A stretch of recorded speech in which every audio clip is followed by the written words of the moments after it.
É bom vê-los em meu canal. A história que vou contar a vocês hoje é pura, verdadeira, cruel e gentil. É verdade que todas as coisas ruins que acontecem na vida acontecem por uma razão. Dizem que podemos apreciar as coisas boas. As coisas quando elas acontecem conosco. Espero que você goste dessa história. Desejo a vocês uma experiência agradável de visualização. Além de sua avó, Leslie tem uma mãe e um padrasto. Há um pai, é claro, mas essa palavra não é ouvida em sua casa. Seu pai mora em algum lugar no norte, onde ele foi trabalhar e onde ficou. Leslie tinha 4 anos na época e, por um tempo, a lembrança de seu pai viveu nela no chapéu de rena, em seu pelo grosso e duro. No balde de mirtilos que veio como um favor. Tão doce quanto groselhas, Leslie se maravilhou. Depois, a lembrança se desvaneceu, como se as águas da primavera tivessem levado com o inverno, e então mamãe foi para a cidade. Ela também disse que estava indo para ganhar dinheiro. Embora a avó estivesse brava, pois havia necessidade de médicos em toda parte. E ainda não se sabia quem eles mandariam e se mandariam alguém para o lugar de mamãe. A mãe se casou na cidade e, no início, pediu à filha que fosse à sua casa. Seu padrasto a deixaria levar Leslie, e ela tinha um lugar para morar.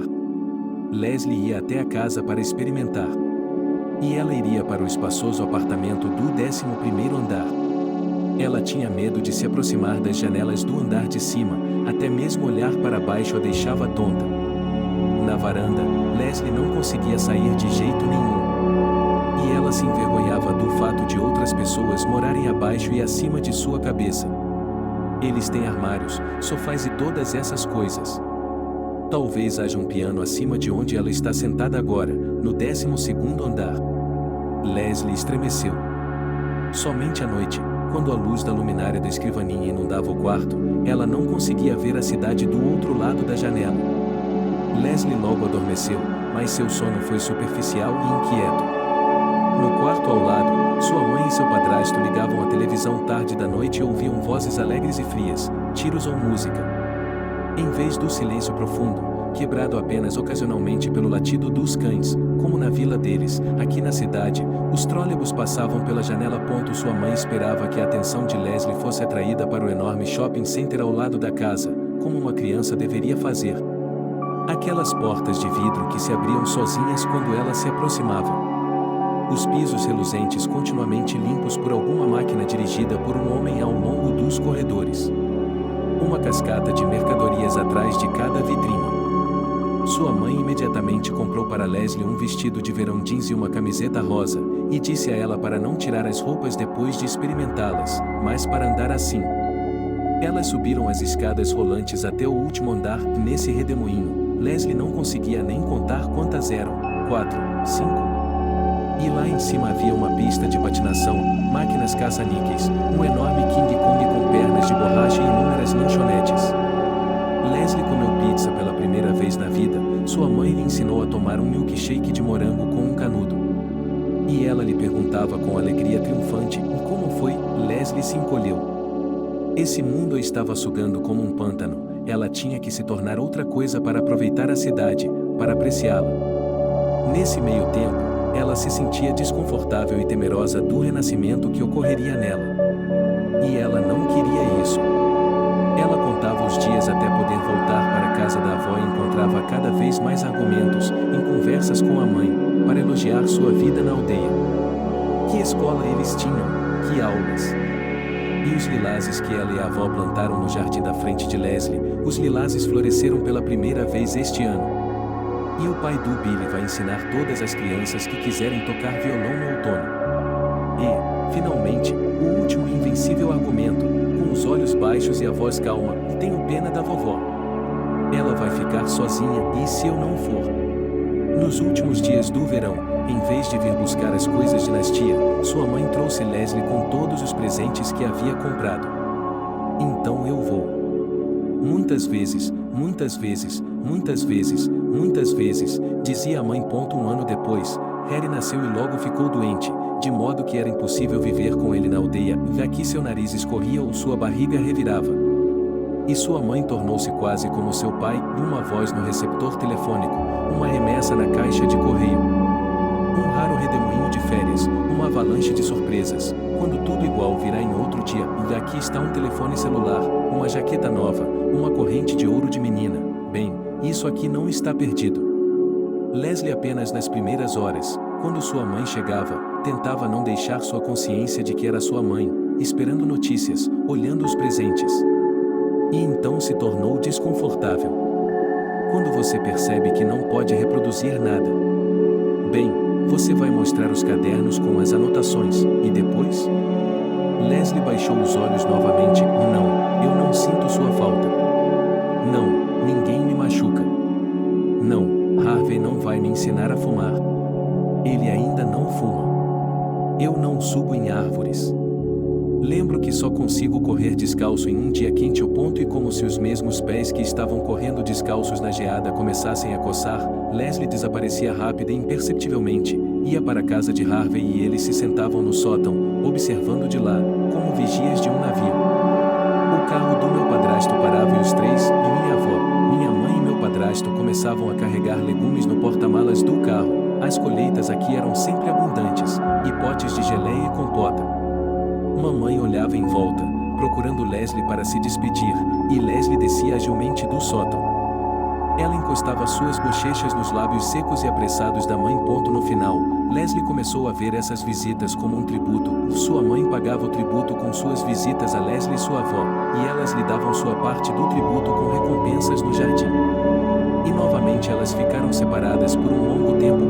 Leslie chega em casa a uma hora em que muitas crianças da cidade mal conseguem levantar a cabeça do travesseiro. Em suas mãos, ela segura uma bardana enrolada cheia de morangos. Leslie já tomou 2 banhos e agora é hora de sentar-se à mesa e tomar o café da manhã. Mas hoje a vovó está distraída. Ela coloca o mingau para Leslie e nem percebe que Leslie o polvilhou generosamente com açúcar. A vovó serve-se apenas de uma xícara de café preto, mas não se apressa em tomá-lo. Ela segura a bochecha com a palma da mão e olha para fora da janela. Está começando a chover, e Misty faz um pequeno barulho do outro lado da porta, sugerindo que não é uma má ideia deixá-lo entrar. Ele gosta muito do calor e, mais de uma vez, adormeceu em dias de chuva, enrolado no sofá ao lado da jovem dona. A vovó e Fogg não ouviram. Leslie se levantou, atravessou a varanda e abriu a porta para o jardim chuvoso, tremendo a cada folha. Qual é o problema? Ela perguntou à avó. Você está com dor de cabeça? A vovó costuma ter dores de cabeça e Leslie sabe que aqueles comprimidos verdes compridos que parecem bengalas doces são uma solução rápida. Talvez ela não tenha mais comprimidos. Então ela sairá correndo e comprará alguns. Não importa se estiver chovendo. Minha filha, você sabe o que é otimização? Perguntou a vovó. Quando a vovó começa a pronunciar palavras longas e incompreensíveis, é sinal de que ela está pensando muito. Não está falando tanto com Leslie, mas com ela mesma. A diretora da escola me ligou esta manhã, disse a vovó, agora definitivamente para Leslie, e me disse para vir para uma conversa importante. Leslie se contorceu involuntariamente. Ela estava indo para a 2ª série. Tinha tirado notas boas, excelentes, mas os adultos sempre encontravam algo com que se meter se quisessem. Harvey? Talvez ele tivesse feito algo errado. A diretora Lucy sabe que ele está sempre rondando a casa dela. Talvez ela queira que a vovó influencie Harvey para melhor. Leslie pensou no que Harvey poderia ter feito e não conseguiu pensar em nada. Eles geralmente sempre o faziam coisas juntos. Nossa escola não existirá mais, disse a vovó pensativamente, como se fosse para si mesma. Não é lucrativo para o Estado manter uma escola quando há 4 ou 5 crianças nas classes. Eles vão levar todas elas de ônibus. Leslie ficou de boca aberta, sem a escola. Ela se levantou para correr até Harvey com a notícia. Espere um pouco, a vovó agarrou pela manga, eu também não vou ter um emprego, e a vovó se lembrou de Lucy, jovem e alegre. Como ela havia tentado amenizar o golpe com um sorriso e muitas palavras, mas acabou engasgando e espalhando a má notícia. Ela sabia que sua avó tinha vindo para essa escola quando ela ainda era nova, preciosa. Junto com as crianças, ela limpou as manchas de cal das janelas. Junto com elas, plantou o jardim da escola, que agora se afoga em lilazes a cada primavera e, em agosto, cheira docemente a maçãs e peras.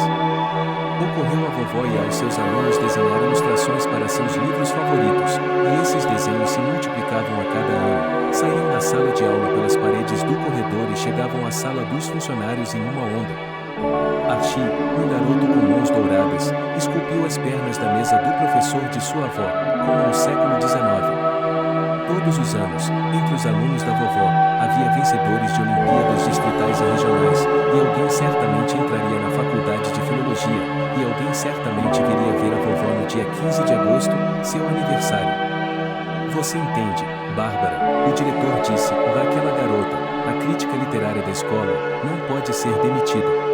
Ela acabou de sair da licença maternidade, tem um filho pequeno e uma família com seu salário. Talvez haja algumas horas para você. Você estará viajando com as crianças. Lucy fez uma pausa, a menos que você se sinta tentada por uma oferta como essa. Para Pompeia. A avó fez uma careta de perplexidade. Se a vila dela fosse adiante, Pompeia desapareceria. Como um vilarejo que desaparece. Alguns idosos, que não tinham ninguém para levá-los embora, passavam os invernos lá. Mas na primavera chegavam os proprietários de Dasha, reformando suas mansões, ao Rubliovka local. O que fazer lá, em Pompeia? Será que os pais de algum vagabundo rico decidiram contratar um tutor para o verão? Mas isso não tem nada a ver com crianças, Lucy refutou o Tácito em voz alta, um de meus conhecidos agora vai morar lá permanentemente com seu irmão mais novo. Ele é um homem doente. Algum tipo de trauma, eu acho. Em geral, depois uma cadeira de rodas, depois muletas, como é o caso. Hoje pior, amanhã melhor e bem, e lá e tem que ajudar, cozinhar, lavar. Desculpa, você está procurando uma empregada doméstica? Bárbara, querida, e vai ser o dobro do salário que você tinha aqui. Mais do que eu ganho agora. Havia uma mulher que cuidava da casa quando ela estava vazia, mas a filha dela teve um bebê e está indo embora para cuidar do neto. Ela diz que o proprietário é bom. Eu falei aos meus filhos sobre os empregados, agora eu mesmo vou ser o dono? E o que o faz pensar que eu seria uma boa governanta? O que há para fazer com a tecnologia de hoje? A diretora não recuou, não é como antigamente, quando se lavava roupa na beira do rio. Eles têm uma máquina para lavar louça, outra para lavar roupa e outra para assar pão. Bem, agora é verão, você não tem muito o que fazer. Você vai ganhar dinheiro. E no outono? E no outono? Como está Leslie? Não se antecipe à locomotiva. Você irá para lá com Leslie. Disseram-me que vocês terão sua própria casa lá. Vocês serão seus próprios patrões.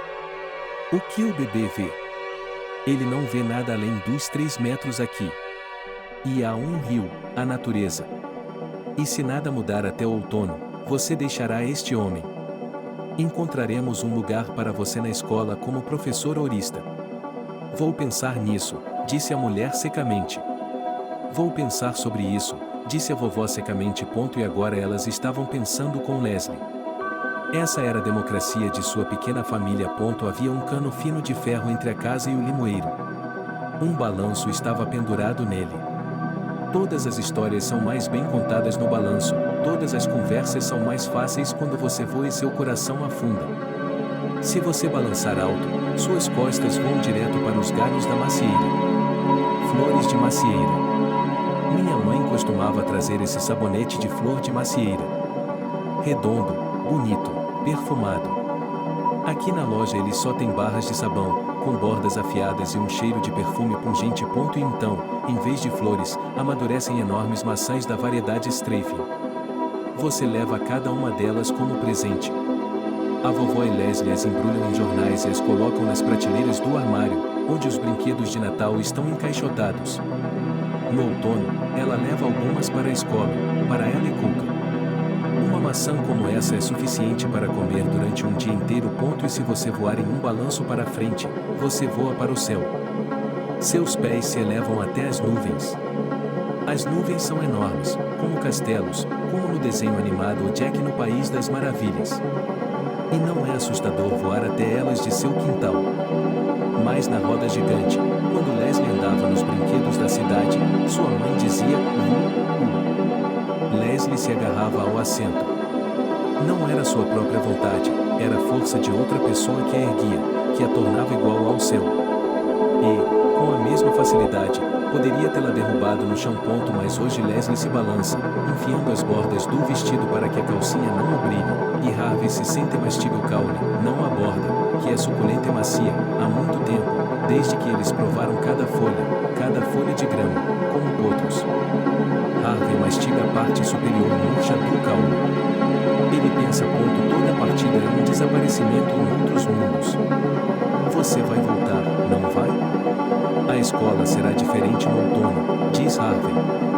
Ele não tem certeza de qual será sua resposta. Sim, é daqui a 1000 anos, diz Leslie. Bem, você quer que eu peça à sua avó para deixá-lo morar conosco enquanto eu estiver lá? Harvey oferece, mamãe vai ficar feliz. Bem, para que desperdiçar o verão? A vovó vai ser a babá, e você? Vai passar o verão sentado atrás de uma cerca? Leslie se volta para ele, com as sobrancelhas unidas e os lábios comprimidos em um fio.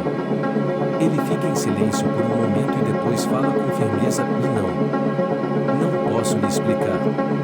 Mas é como se algo estivesse me chamando, e alguém está me chamando. Eu estou indo. Tenho de ir, sabe? Bem, e se algo acontecer, se as coisas ficarem muito ruins, não vou fugir, vou ligar para você. E por que ele está ligando para você? Pergunta Harvey, esperando que Leslie comece a contar uma de suas histórias, que são mais interessantes do que qualquer conto de fadas. Leslie ficou em silêncio. O amanhecer estava lentamente diluindo a noite com o leite branco da neblina. A janela do quarto de Leslie estava aberta, como de costume, e para a garota meio adormecida, na oscilação entre o sonho e a realidade, parecia que sua cama poderia se erguer e flutuar para fora da janela, rompendo a névoa como um navio do mar ou do céu. Fácil de alcançar era pensar na lua, balançando perto como um balão, e nas estrelas prateadas e cintilantes como gelo. Leslie visualizou as estações do ano como um relógio. Em algum lugar lá fora, na fria altura cósmica, onde um relógio marcava meia-noite, o inverno se escondia. O ponteiro descia e, às 4 horas, era primavera quente. E junho era areia quente sob os pés às 6 horas, e aquecia os 7 e o 8 mais próximos, e então começava a escurecer, e no outono, às 10, o sol ia para trás do horizonte, e no pesado crepúsculo das 11 horas a neve começava a voar do céu. E o tempo também era paralelo, ou seja, o passado não desaparecia e o futuro não se transformava gradualmente em esquecimento. Em algum lugar, paralelo ao presente, havia também a pequena Leslie, segurando o velho gato em suas mãos gordinhas, quase infantis. Leslie aprendendo a beber em uma xícara. Leslie, pulando de alegria ao ver a árvore de Natal que foi montada no ano passado. E no universo viviam Leslie, a noiva, e Leslie, a senhora idosa. De tempos em tempos, elas ecoavam os pensamentos uma da outra, ressuscitavam lembranças tão vívidas quanto imagens em uma bola de som ou tinham sonhos que se tornavam realidade. Neste momento, Leslie viu uma garotinha. Um vestido branco leve com babados cobria seus joelhos, na cabeça havia um grande chapéu, também branco, e nas pernas ela usava meias brancas como a neve. E um pé estava preso em um chinelo branco. A menina está se apoiando no dedo do pé para que a meia não fique suja. A garota tem cabelos vermelho-dourados, que caem em longas mechas quase até a cintura, e olhos azul acinzentados. Ela não é bonita, mas olhar para seu rosto bonito dá vontade de rir e conversar com ela. Cale a boca, diz a garota. Pode calar a boca? Ela puxa a cortina grossa do nada e olha para fora, procurando por alguém. Estou me escondendo do médico, ela explica. Leslie, outra voz veio, uma voz de homem, e nós podemos ver você. A moça suspirou e imediatamente olhou para Leslie com um sorriso, como se estivesse convidando para o jogo, passou para trás da cortina e desapareceu. Leslie finalmente acordou e se sentou, envolvendo os ombros com os braços. Ela tinha a nítida sensação de ser uma nova conhecida. Um sentimento que pertencia somente a ela. Quero que essa garota seja conhecida somente por mim. E, ao mesmo tempo, como sua avó costumava dizer, você tem que dormir com as novidades por uma noite. A noite passou, e Leslie percebeu. Eles estão indo embora. Provavelmente não para sempre. Mas por todo o verão. E o verão, quando está apenas começando, é quase uma vida inteira. Vamos levar Misty?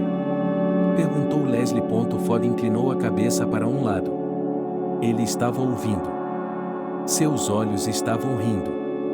Ele não entendia nada. Apenas o nome dela, e ele sentiu amor. A vovó suspirou, e com carinho, bem, para onde o levaremos para os estranhos? Leslie. E se eles não gostarem de cachorros? Harvey brincou com Fogg sem levantar a cabeça. Eles aprenderam que basta um sinal com a mão do cachorro para que ele se deite e comece a levantar uma pata ritmicamente. Ou ele está se exercitando ou riu Hitler, como a vovó sorriu. Vou ficar com ele até o outono, e então você virá de qualquer maneira, disse Harvey, porque seus olhos estão tão molhados. Estarei lá em 3 horas. Ou vou pedir carona e, de fato, eles seguiram em frente. Todo o caminho até a fonte. É preciso ir até lá em um dia quente, porque você caminha, e não há fim para isso. O vilarejo de Adelanto passa, pouco visível atrás do pão. A estrada se estreita em um caminho largo. E aí ela se torna uma estrada onde você só pode passar um de cada vez. A fonte escapa de seu cativeiro de pedra, como uma criança travessa que fugiu de suas babás. E imediatamente se esconde na grama para evitar ser pega. Ele se apressa em contar, pulando de seixo em seixo, a vida do submundo. E desaparece na grama. É bom beber de uma fonte quando você se deita de barriga para baixo, e não apenas bebe, mas a água cobre seu rosto.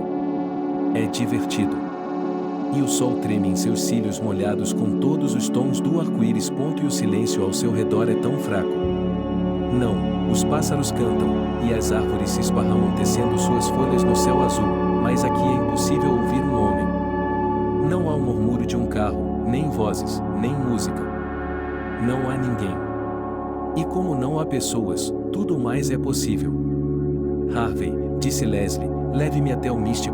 Só que ela disse isso sem nenhum som. Apenas com seus lábios. Havia 2 cidades, Pompeii Grande e Pompeii. A Grande sobrevivia por conta própria. Havia uma fazenda coletiva, da qual agora restava uma aparência. As vacas viviam ali em uma atmosfera sombria, mofada e imunda. Havia um museu da vida popular, uma cabana de 2 andares, onde se podia encontrar de tudo, desde uma roda de fiar até um retrato espalhafatoso do bandido Stenkhausen, que uma vez visitou essas regiões. E o orgulho do vilarejo eram as fontes sagradas. Antigamente, 2 fontes quase sem importância formavam um lago, no qual patos domésticos e selvagens e pescoços cinzentos se banhavam com prazer. Mas então alguém se recuperou de algo bebendo água diretamente da fonte. Outro viu a figura encurvada de um homem rezando. E as nascentes foram limpas, cercadas por uma área de azulejos, uma área de banho foi construída, flores foram plantadas. A água foi testada, uma delas continha muito ferro e a outra, prata. E aqueles que estavam sofrendo para beber se lavaram e beberam água com eles. E agora, de acordo com os rumores, o prédio da escola otimizada foi comprado por uma empresa de turismo e um hotel seria construído ali. Pompeia era muito diferente. Embora a natureza aqui fosse muito mais bonita e o vilarejo ficasse próximo a um grande rio, Pompeia sobrevivia apenas às custas dos proprietários das dachas. Nos dias de inverno, excluindo os feriados de Ano Novo, havia uma dúzia de mulheres idosas aqui. Suas casas, como as dos que viveram aqui há centenas de anos, eram aquecidas por fogões. Em outros dias, a neve cobria todas as ruas e as casas pareciam ilhas cercadas por um mar branco como a neve.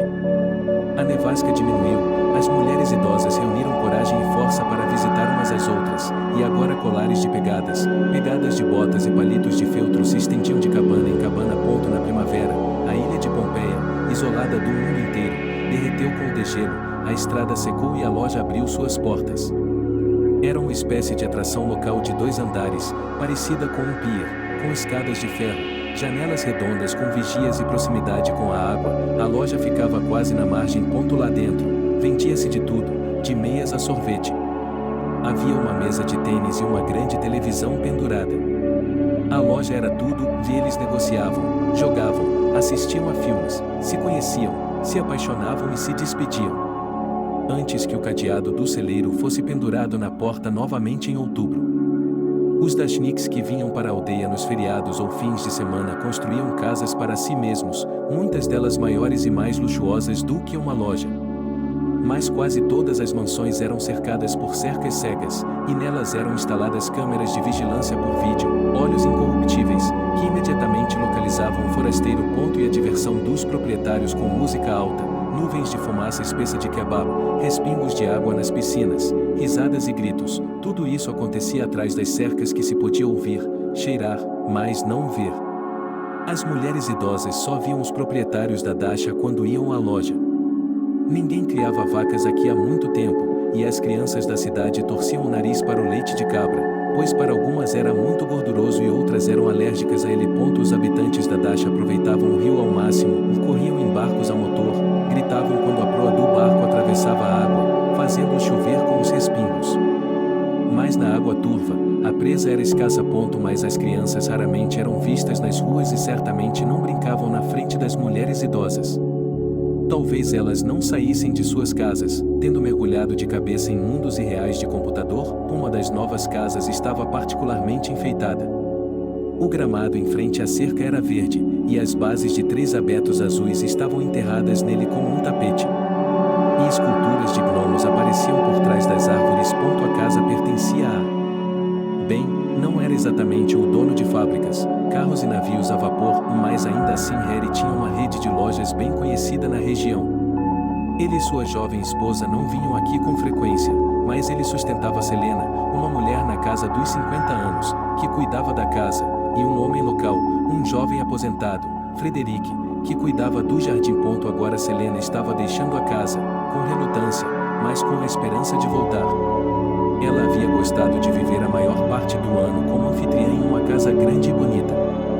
Mas agora ela precisava ser enfermeira por um tempo com seu neto recém-nascido. Sua filha estava chamando desesperadamente, ou correria o risco de perder o emprego. E Harry, felizmente, estava pensando em trazer seu irmão. O primeiro de quem Selena tinha ouvido falar. E esse irmão precisava quase de um cuidador para ele, pois pouco podia fazer por si mesmo. Selena pensou, a contragosto, no turno que haviam encontrado para ele. Se Deus quisesse, nos poucos meses que Selena teria de passar na cidade, a mulher ficaria entediada, se cansaria de cuidar dele e iria embora. E assim, no sábado de manhã, o jipe preto do proprietário parou em frente à casa. Selena olhou pela janela e desceu correndo as escadas para abrir o portão. Selena estava usando um avental, pois estava cozinhando para os hóspedes desde a manhã. A primeira a sair do carro foi Kate, a jovem esposa de Harry. Há muito tempo, 2 anos atrás, ela era uma stripper e seu nome era Malvina. Agora que era uma senhora respeitável, não pintava mais o cabelo de um lilás azulado nem o usava em um penteado alto. Mas seus olhos arregalados mantinham a mesma expressão altiva e zombeteira de quando ela dançava no poste e dizia: "Sou eu e todos vocês." O dono da casa, baixo, atarracado, de certa forma até bonito, cabelos escuros espessos, olhos azuis, entrou no chão, ficou parado por alguns segundos, farejando o ar, olhando ao redor. Depois suspirou pesarosamente. Se dependesse dele, eles teriam viajado para cá com mais frequência.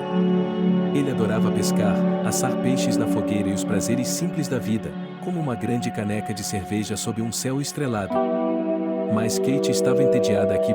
Harry tirou uma cadeira de rodas dobrável do carro e estava prestes a desdobrá-la quando a porta traseira se abriu, revelando uma mão com uma bengala. "Não faça isso." "Eu mesmo faço isso."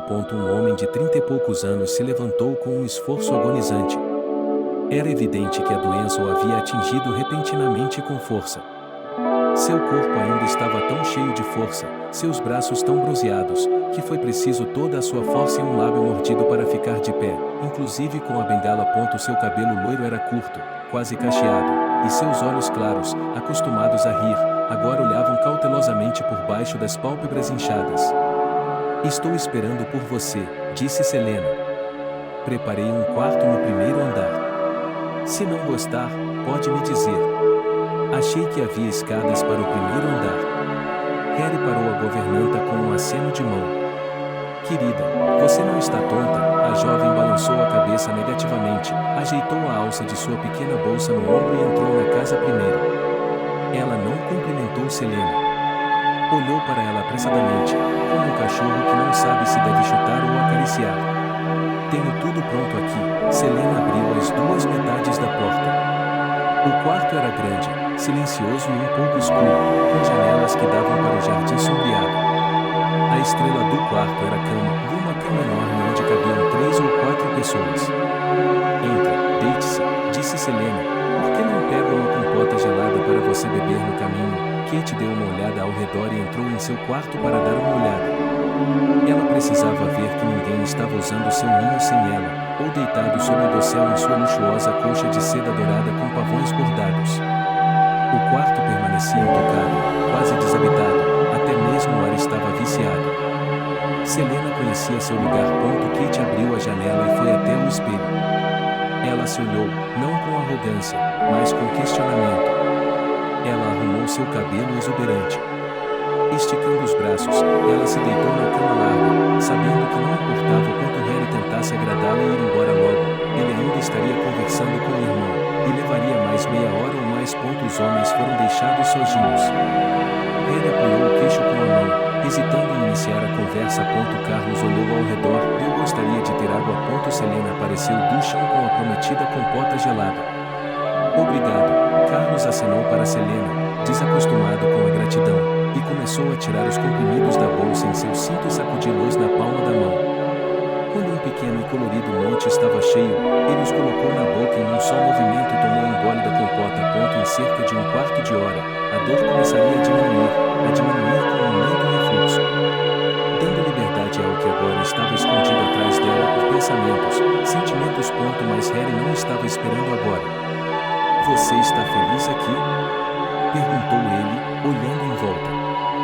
Seu irmão olhou para cima, semicerrando os olhos, e acenou com a cabeça de uma forma que deixou o homem mais velho envergonhado. Mas você queria vir para cá. Você poderia ter ficado no hospital, nós teríamos contratado um médico. Harry, lembre-se de que eles encontraram uma mulher para me substituir, Selena se apressou em dizer, antes de ser expulsa para sempre. Eu estava com pressa para deixar claro, ela é uma boa mulher, professora. Ela só está vindo com sua neta. Você não vai se importar, vai? Elas vão morar onde você está agora, na casa de hóspedes? Totalmente separado. Há bastante espaço. Apenas diga a ela para não deixar o bebê entrar. Carlos pode dormir e descansar sem que o bebê o incomode. E não deixe que a avó ou a neta tragam visitas. Paz e tranquilidade. Paz e sossego. Selena assentiu e fechou a porta sem fazer barulho. Em seguida, Harry retomou a conversa interrompida. Você queria isso. Mas poderia ter sido um hospital e depois um sanatório. Você teria as mesmas chances de recuperação lá. Médicos, procedimentos, equipamentos de exercícios, massagens. E aqui, Carlos olhou para ele com o mesmo gesto cansado e carrancudo. Bem, como explicar para você, coitada, se em seus pensamentos ele sempre chamava Valerca de coitada ou por algum motivo, que os melhores médicos e as melhores avós lhe falaram sobre essa recuperação. E que era melhor se sintonizar mentalmente agora, que você nunca mais voltaria a andar, apenas com a dor. É necessário tentar, sozinho consigo mesmo, sentir seu corpo, que milhares de vezes o ajudou a sair, e que ele mesmo levou a problemas. O sentimento animal obedecerá, não é mesmo? E se não obedecer, então aceite-o finalmente e reorganize todos os seus pensamentos, palavras, sorrisos, futuro, em uma palavra, tudo. E volte para as pessoas não como um chorão que todo mundo quer tirar do ombro, mas um homem que sabe por que voltou. Você tem sido muito generoso com sua vida até agora, disse Harry, e ninguém o impediu. O exército é o exército. Papai deveria ter dado dicas para as pessoas certas. Volte vivo, coloque uma vela em Deus e continue com sua vida. Não. Eles são amigos, desculpe, alguns gangsters. Toda essa luta sob o pretexto de artes marciais. Ele se foi novamente. Agora você pega uma mochila e sai vagando pelo mundo. Onde você dorme, quem o carrega, não importa, o descuido de um bebê ou, desculpe, de um tolo. Acho que as asas do seu anjo da guarda estão coladas em você. Você está voltando de onde? Corrija-me se eu estiver errado, Nepal, certo? E você vai trabalhar como dublê no cinema. Novamente a convite duvidoso de outra pessoa. É aqui também. E então você pula de um penhasco na água e olá. Se não tivessem tirado você de lá. Você é uma aberração, Carlos, aquele que liga às quartas-feiras e lava minhas mãos. Você pode morar aqui o tempo que quiser. Nós só viemos aqui algumas vezes no verão mesmo. O quê? Carlos tinha uma careta hostil na voz. Para onde eu vou sair de quatro paredes? Colocar fogo na cama? Explodir o banheiro? Poluir o quarto da Imperatriz Lesca? Harry suspirou, levantou-se e começou a procurar na agenda de endereços de seu celular. Eu tenho seu novo número. Você tem o meu também? Se ficar sem remédio ou precisar de alguma coisa, me ligue. Se estiver apenas entediado aqui. Carlos não explicou que não conseguia ficar sozinho há muito tempo. Ele não viu a majestosa Cathy sair pela porta, apenas ouviu sua voz, ordenando que ele fizesse algo. E essa voz, se fosse a de seu irmão, teria feito com que ele quisesse se matar. Eles chegaram ao anoitecer. Leslie apertou o gato contra o peito e seguiu a voz Selena com um discreto rabo. O olhar de música havia perdido sua arrogância habitual e estava atordoado. Se ele sentisse vontade, provavelmente se machucaria debaixo de qualquer arbusto, sem pensar nas consequências, mas Leslie se agarrou a ele com as duas mãos. Agora vou lhe mostrar a casa. Há uma cozinha de verão no primeiro andar, e você vai morar no segundo, disse Selena, já sem os verdadeiros donos, caminhando em direção à casa de tijolos vermelhos. Havia vasos de petúnias nos parapeitos das janelas. A cabeça de Leslie se virou com medo quando ela olhou ao redor e viu como tudo estava limpo e arrumado. O gramado verde brilhante, bem aparado, parecia um tapete esmeralda fofo, do qual rosas se erguiam orgulhosamente, do branco cremoso ao vermelho escuro, quase preto. A enorme mansão adjacente à sua casa terminava em uma galeria de vidro. Havia palmeiras em vasos, algumas flores desconhecidas que pareciam borboletas pousadas em hastes secas e nuas. O mais importante é que havia uma fonte funcionando. A boca de Leslie se abriu e ela imediatamente tropeçou na soleira da alcabana deles. Selena as levou direto para o primeiro andar. A escada era estreita e os degraus de madeira escura eram altos. Era preciso ter muito cuidado e se segurar no corrimão ou você rolaria de cabeça para baixo. No andar de cima, havia um cômodo espaçoso. Leslie soltou o gato, que correu direto para o primeiro abrigo embaixo da cama, e foi até a janela. Ela dava vista para o jardim, com as copas das macieiras balançando nas proximidades. Leslie pensou que seria como viver na torre de um castelo. E ela sempre tinha a sensação de abrir a janela, correr pelas copas das árvores como se fossem grama e depois voar para as nuvens. Mas Selena os apressou. E este é o jardim de inverno. Ela abriu as portas da galeria envidraçada. E como se fosse seu, abaixando um pouco a voz, ela acrescentou, se dependesse de mim, eu construiria uma estufa aqui. Você pode imaginar quantos tomates e pepinos poderia cultivar? Não, eles relaxam um pouco aqui. Mesmo que venham 3 vezes por ano. Havia videiras com nomes desconhecidos que se estendiam até o teto alto. As orquídeas, que em sua terra natal são consideradas quase uma erva daninha, eram rei aqui. Palmeiras musgosas se amontoavam nos cantos. No centro da fonte havia a figura de uma garota, de cujas palmas fluía a água, um barco curvado. Venha, vou lhe mostrar o jardim, disse Selena, sentindo-se orgulhosa do jardim. Harry comprou o terreno, mandou remover o depósito de lixo e demolir todo o lugar. Mas o terreno ainda estava inclinado, então o jardim teve de ser construído em terraços. Você pode me apresentar a vovó hesitou por um momento, lembrando-se do nome. Não é o professor Carlos? Ah, sim. Tenho certeza de que ele está dormindo. Juntas, elas voltaram para a casa do mestre, e Selena abriu uma das portas. Então Leslie percebeu que Mursic estava com medo de ficar sozinho e a encontrou, correndo atrás dela. Ela voltou para pegá-lo. Era um quarto pequeno, pouco mobiliado, parecido com um hospital. Definitivamente estava dormindo. Bem, vá em frente, eu lhe mostrarei como aquecê-lo se estiver frio. E as mulheres saíram e Leslie abriu a porta novamente, entrou sem fazer barulho e sentou-se em uma cadeira ao lado da cama. O homem a interessou muito. Ele estava deitado de costas, com um braço musculoso atrás da cabeça. Ele estava assim há horas porque havia encontrado uma posição que doía menos. Mas Leslie não sabia disso. Ela viu, embora ainda não conseguisse expressar, que havia algo de infantil em seu rosto. Só que essa criança estava crescida e cansada. O gato estava cansado e por quanto tempo ele conseguiria ficar sentado em suas mãos? Ele miava quase silenciosamente e começou a se contorcer para fora do abraço de Leslie, insistindo em ser abaixado no chão. O homem abriu os olhos. Eles também estavam cansados e inchados, como se ele tivesse dormido muito e não tivesse descansado nada. O homem olhou para Leslie. "Olá", disse ele asperamente. "Olá", disse ela, acomodando o gato em suas mãos. Ele realmente disse que não poderia ficar com Misty? Ele até virou a cabeça para ela, ouvindo. Ele apertou os olhos. "Em que Misty?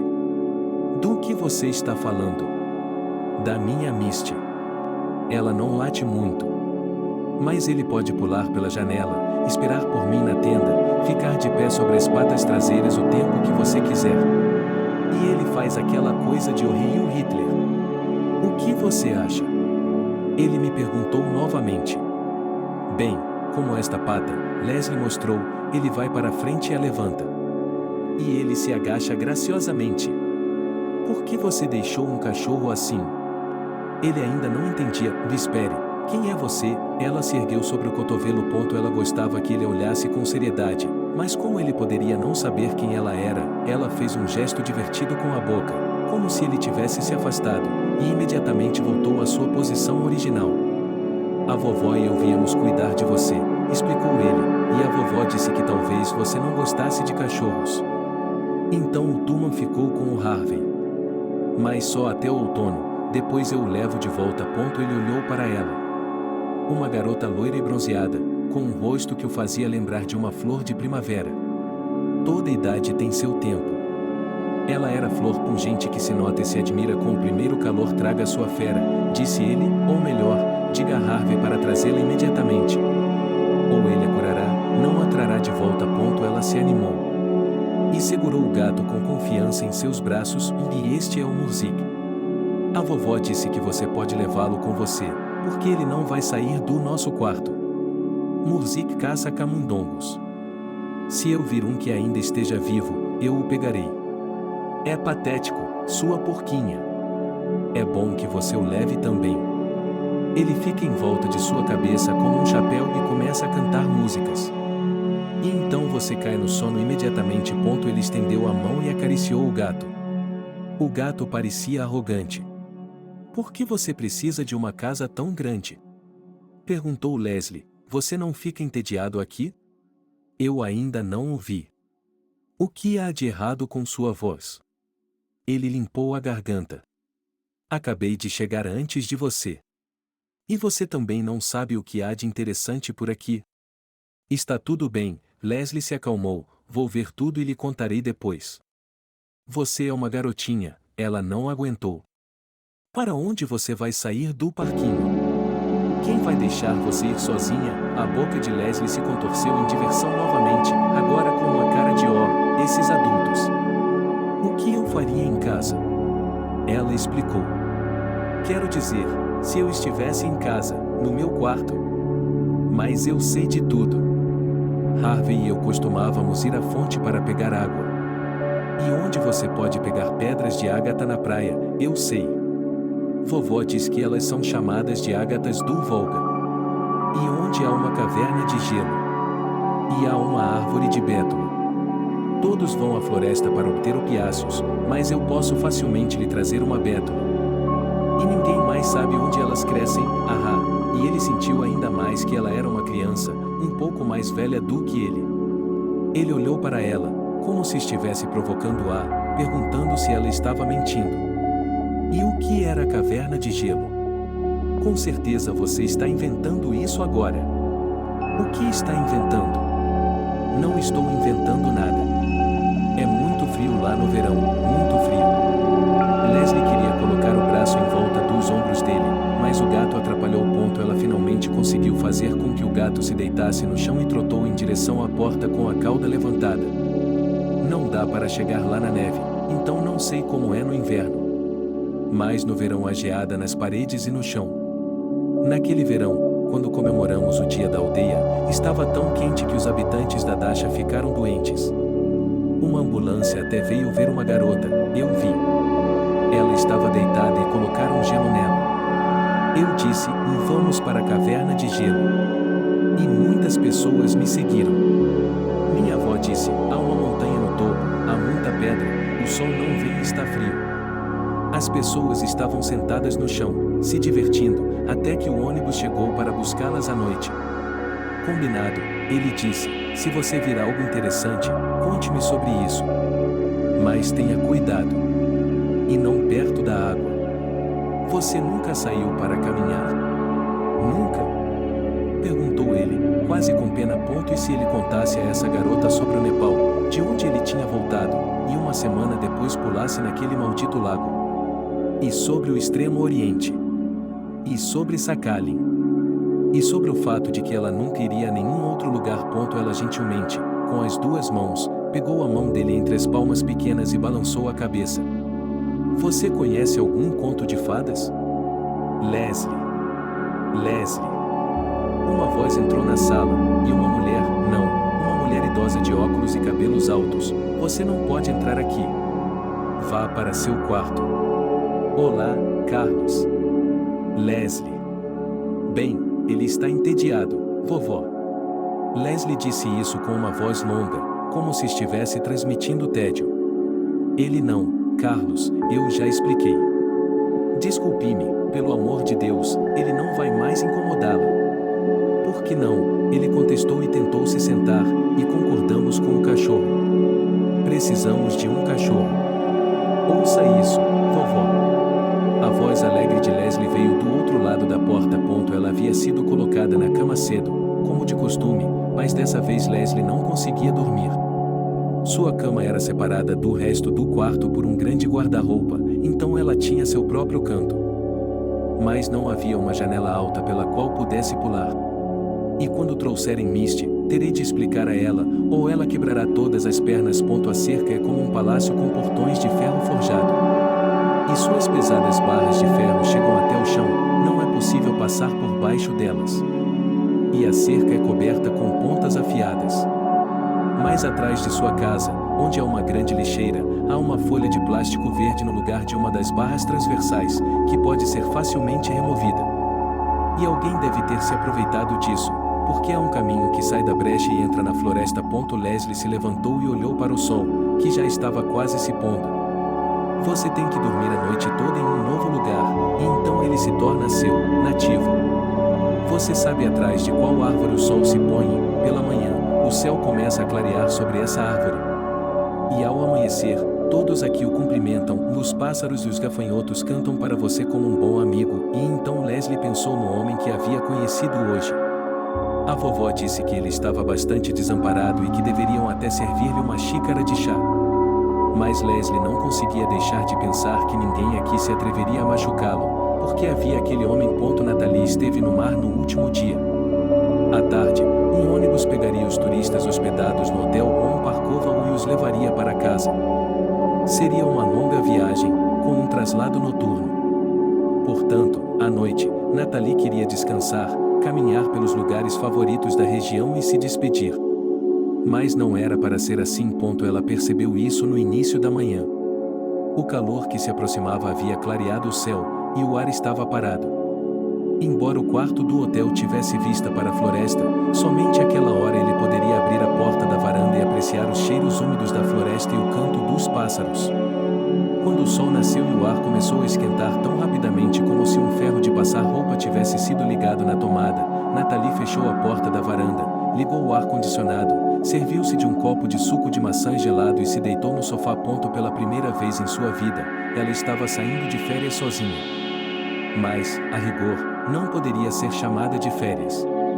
Ela tinha vindo para o mar para ficar sozinha consigo mesma, para se acalmar e pensar em como continuar vivendo. Para fazer um plano. Foi uma viagem barata, só para ela, porque ela ficou com quase nada. Mas isso não foi nada, o importante foi que ela não pegou o Mickey. Ela não era ingênua a ponto de tentar roubar seu filho e ficar com ele para si. Natalie estava tão cansada que adormeceu no ônibus e não queria descer nos pontos, e quando a ajudante idosa Maddie acordou, ela apenas balançou a cabeça e voltou a dormir. Ela acordou na manhã do segundo dia de viagem. O dia estava nublado e, em vez dos campos de ontem, o ônibus estava cercado por montanhas.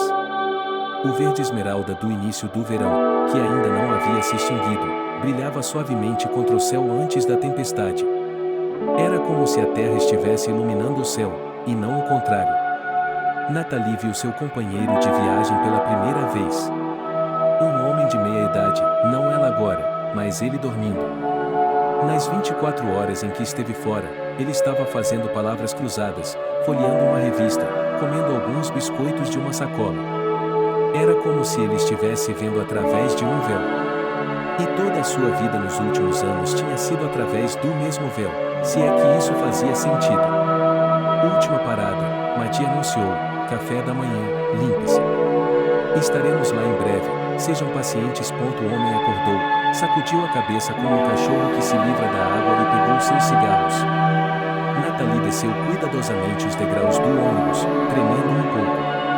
Ela se deitou no chão, colocou as mãos atrás da cabeça e esticou o corpo todo. Ela não estava usando calças, como a maioria das mulheres, mas um vestido longo com uma balaclava. Isso tornava sua magreza menos perceptível. Ela já podia se sentir no sul. O ar tinha um cheiro diferente. Mas o cheiro do mar não podia ser carregado pelo vento, muito longe. Perto de uma pequena lanchonete havia 2 leões em pedestais, que lembravam os que guardavam o palácio. Os pinheiros cresciam excepcionalmente fofos, e a cerca de metal preto que cercava a cafeteria era trançada com rosas. As flores eram enormes e de certa forma, serenas. Aristocratas que conheciam apenas o clima ameno do sul, que não eram incomodados pela geada. Em sua terra natal, as rosas eram menores. E nem sempre sobreviviam ao inverno. As cafeterias vendiam bolos, cachapuri e acha pelo triplo do preço, como sempre faziam na estrada. Muitos turistas compravam vinho tinto em copos de plástico. Apesar de Maddie ter repreendido e exigido que chegassem sóbrios e lá estivessem como quisessem.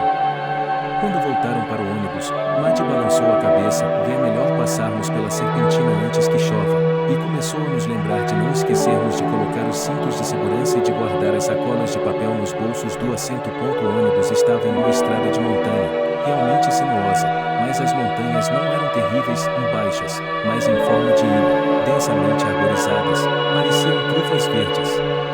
E atrás delas já se podia ver o mar, que naquele dia também parecia azul claro e brilhava como uma pedra azul marinho contra o céu de chumbo. Seguindo seu anfitrião, um jovem chamado John, Natalie furtivamente pegou algumas bagas e as colocou na boca. Ela também sentia a pura doçura sulista, sem um pingo de acidez. Natalie foi colocada sob o mesmo teto. Um quarto pequeno com uma varanda que dava quase para a floresta, você podia tocar as árvores. Sem vista, sem panorama, mas ninguém podia ver. Em dias de sol, você podia tomar banho de sol no. Natalie nem se deu ao trabalho de desfazer a mala. Seu traje de banho estava na sacola da loja Fiveroca, no andar de cima. Ela vestiu o traje de banho, depois vestiu apressadamente o capuz e trancou o quarto alguns minutos depois que a empregada o abriu para ela. Ela havia se convencido de que não pensaria em nada esta semana. E que semana foi esta? Passear nesse parque, onde as catalpas já estão florescendo e as flores brancas que parecem pequenas orquídeas caem em uma nevasca celestial. Onde os portões esculpidos estão escondidos sob um tapete de rosas escarlates. Ele passou pelo parque de costas e, de repente, se viu à beira do rio. O rio estreito, de uma cor turquesa inconcebível, reavivou instantaneamente em sua memória o Cáucaso com suas águas minerais. Havia uma ponte estreita sobre o rio, que balançava com um rangido a cada passo. Natalie caminhou com cuidado, segurando-se no corrimão. Quase toda a cidade estava do outro lado. Uma mãe e um menino pequeno estavam caminhando em sua direção. Ele ainda não conseguia alcançar o corrimão e guinchava de medo toda vez que a ponte balançava. A mãe o guiava com um aperto firme em seu pescoço. A dor teve que esperar, e Nathalie ficou parada por alguns segundos, repetindo para si mesma que não era a primeira vez, e não era a primeira vez, e não era a primeira vez, e não era a primeira vez. Mas quantas vezes mais haveria? Você vem? Alguém perguntou por trás. Ele estava bloqueando o caminho. Nathalie atravessou a ponte. Do outro lado da ponte estavam as barracas do mercado, uma teia de aranha estendida para que nenhum turista pudesse passar. O cheiro era de peixe defumado, carne grelhada, ervas, café e brisa do mar. Pendurados nas barracas, chapéus leves com abas grandes balançavam ao vento, lenços de cores vivas estavam prontos para explodir no céu. E como uma cornucópia de tudo o que está relacionado ao mar e pode atrair as pessoas que vêm ao seu encontro.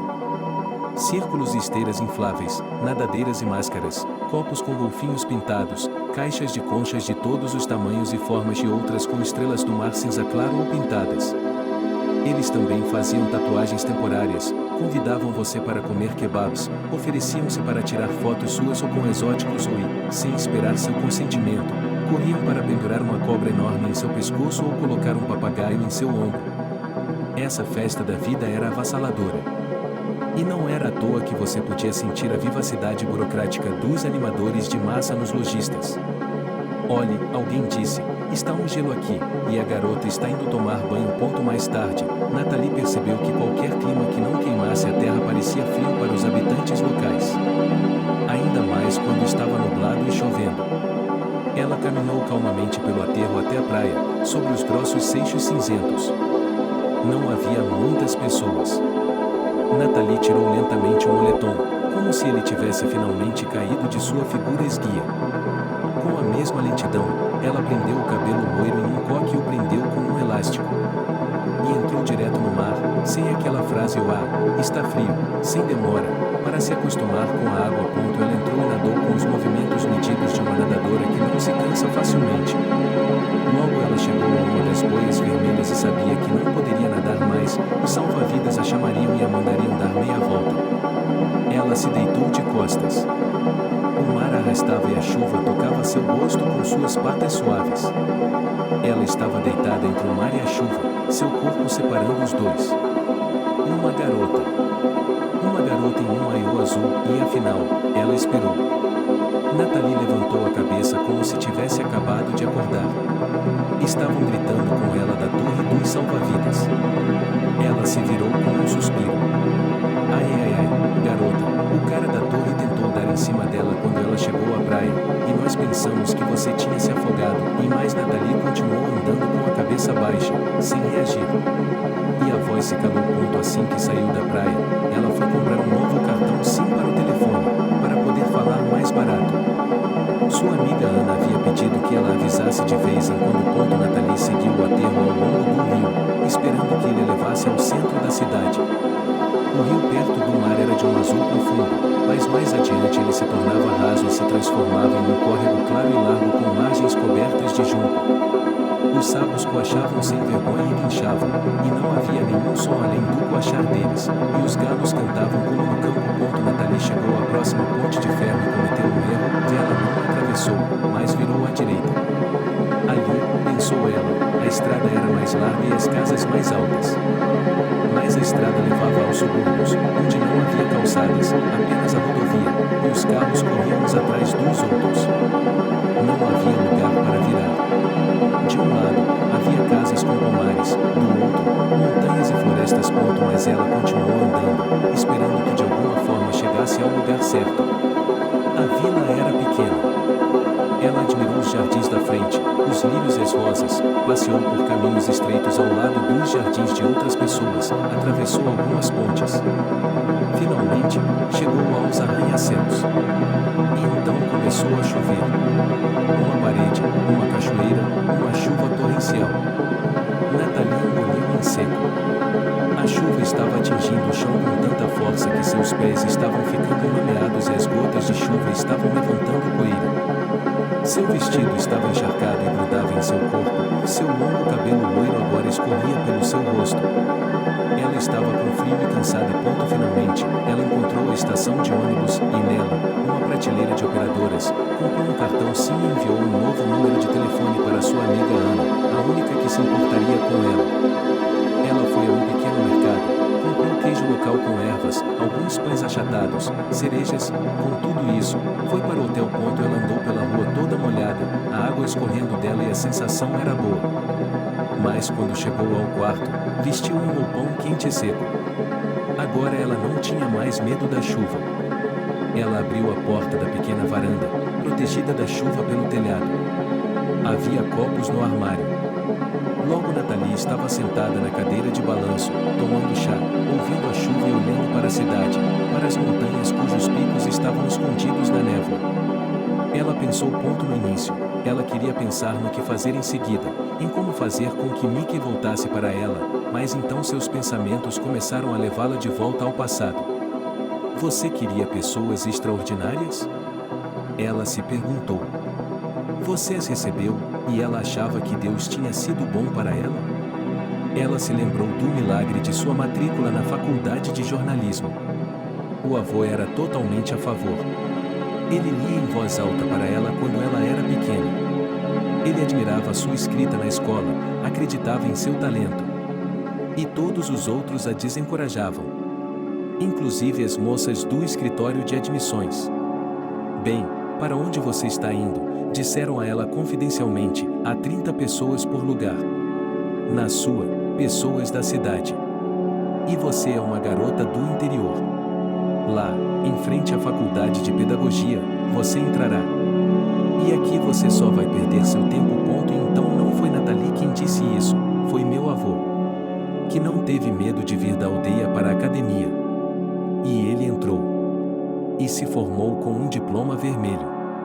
É nosso direito tentar, disse ele. E caminhou confiante pelo enorme saguão da universidade, que parecia uma estação de trem. Ali era preciso se registrar, obter um número e esperar que ele aparecesse no quadro eletrônico. E havia tantas pessoas quanto na estação, e todos ainda não eram seus candidatos, rotatividade. Só esperavam se tornar alunos, seus próprios alunos. E na entrada do prédio da universidade estava o inesquecível churique de bronze, o símbolo do corpo estudantil. Dizia-se que, para dar sorte, ele precisava de um tapinha no ombro. Nathalie não se atreveu, apenas o tocou timidamente. E o concurso foi passando. Ela se viu na lista curta de 10 pessoas aceitas para as vagas de orçamento. Ela escreveu seu trabalho criativo sobre a história de sua família, que compartilhou com o século XX todas as suas tragédias. Escreveu como se estivesse falando consigo mesma, pensando, com sinceridade, como se não imaginasse que alguém leria tudo aquilo. Quando viu seu nome na lista de alunos admitidos, Nathalie ofegou e cobriu a boca com a palma da mão. Só então ela se deu conta de que o momento havia chegado. A vida havia mudado radicalmente. Ela teve que sair de casa e se mudar para um dormitório universitário. Os meninos, condenados ao dormitório, tentaram criar um lugar aconchegante aqui, nas paredes do estado. Carpetes nas paredes, uma porta coberta com grama e uma campainha, tudo como em uma casa. Mas no quarto, a cozinha era separada por um armário, com um fogão elétrico ilegal. Nathalie começou a trabalhar cedo, escrevendo histórias para o jornal da cidade. Ela era bem-vinda lá. E se alguns iniciantes eram condescendentemente chamados de opernas, ditafones vivos, o que significava que eles podiam simplesmente pegar o material e um jornalista experiente escreveria para eles. O material de Nathalie era impresso com sua assinatura. E então ela foi enviada para entrevistar um cantor visitante em um quarto de hotel. Para sua vergonha, ela não sabia quase nada sobre aquele artista. O vovô odiava música pop, só reconhecia os clássicos. Em sua juventude, ele mesmo tinha uma voz bonita, quase de ópera. Mas foi uma sorte para o jornal entrevistar uma estrela. Um dos guardas do hotel era irmão do motorista da redação. E ele levava um dos jornalistas ao cobiçado quarto à noite, quando o artista estava em casa. Nathalie se surpreendeu ao continuar chamando o astro do palco de Belry, o artista, de forma impessoal, mas com um toque de amargura. E ele não tinha vindo sozinho, mas com seu pai. E quando ela bateu na porta, só havia seu pai no quarto. Ele abriu a porta de camiseta e agasalho-me, quando soube quem tinha vindo e por quê, vestiu apressadamente o paletó. Ele ainda tem um show, disse ele, mas já acabou. Ele estará aqui em breve. Como se soube mais tarde, Beori estava fugindo dos fãs que invadiram o palco, querendo um pedaço de sua capa de seda preta como lembrança. No final, a capa foi simplesmente arrancada para a lembrança. O artista retornou 2 horas depois. A essa altura, seu pai havia persuadido Leslie a experimentar um conhaque inconcebível, que ele tirou de uma caixa dourada com medalhas pintadas. Conhaque ruim, precisamos nos livrar dele. O artista voltou e também parecia bêbado, mas de exaustão. Ele olhou para Natalie e disse: "Meu Deus, como você é linda!" Natalie só tinha lido que isso acontecia assim e não acreditava que isso poderia acontecer à primeira vista. Desde o primeiro momento. Sem hesitação. Sem hesitação. Eu preciso de você e de mais ninguém. Acontece que os homens têm esse direito de decidir. Ele era bonito. Parecia um cigano ou o próprio Volo. Pelo menos, é assim que se imagina Volo. Cabelos grossos, ondas preto-azuladas em sua testa. E olhos tão negros que as pupilas eram quase invisíveis. Leslie é alto até os ombros. Ele atrai olhares por onde passa. Quando você vai escrever sobre mim? Ele perguntou a ela na porta. Em voz baixa, como se um segredo já tivesse nascido entre eles. As bochechas dela se inflaram e ela tentou não olhá-lo nos olhos. Amanhã, acho que sim. E, pela manhã, ela chegou à redação, causando sensação por lá. Ela se sentou no departamento de cultura, em uma cadeira velha, perna sobre perna, sacudindo os cabelos ondulados, folheando as páginas de Natalie. As meninas se aglomeraram na porta, enquanto o editor e a secretária executiva observavam do corredor atrás delas. Maravilhosamente, disse o artista de forma expressiva, entregando as páginas de volta a Natalie, estou satisfeito, seus gestos eram majestosos. Natalie se lembrou do balé O Lago dos Cisnes e do Príncipe. O artista continuou sua visita, falando sobre seus concertos, os países que havia visitado e lembrando-se de coisas engraçadas. As perguntas chegavam a ele de todos os lados.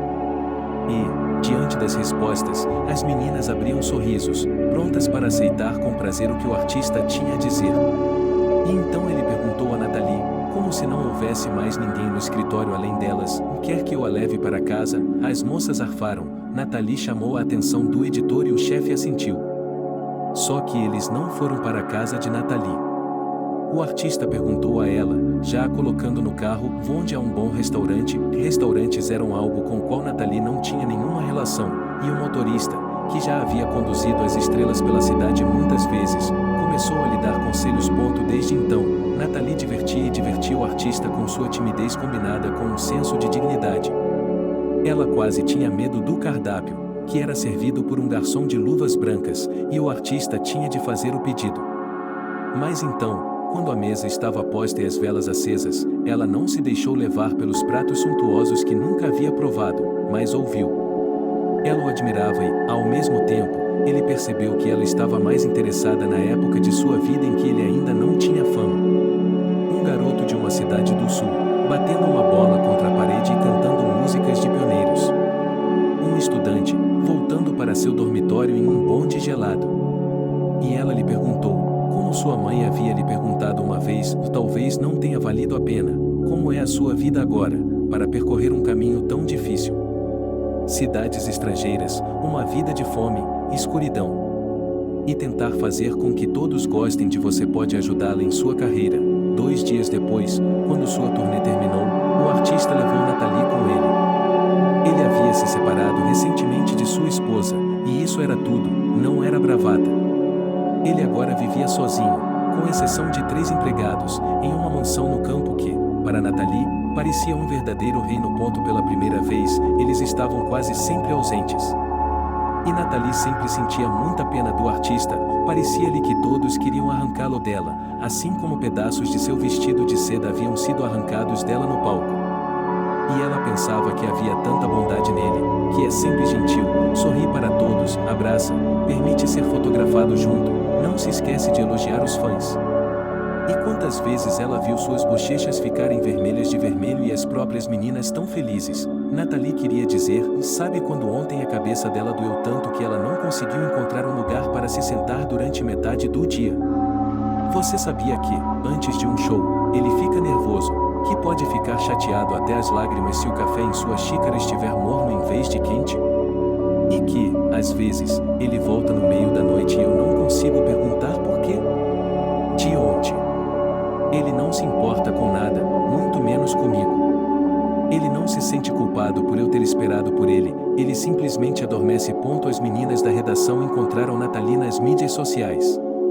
E começaram a perguntar sobre a artista, como ela vive e para quais países ela viaja. E não conseguiram. Nathalie estava esperando um filho e, no final daquele ano, para o Natal católico, a artista viajou sozinha para a Europa. Nathalie permaneceu em sua mansão como uma completa reclusa. E quando Mickey nasceu, ela não tinha mais um filho amado e todo o resto ficou em segundo plano.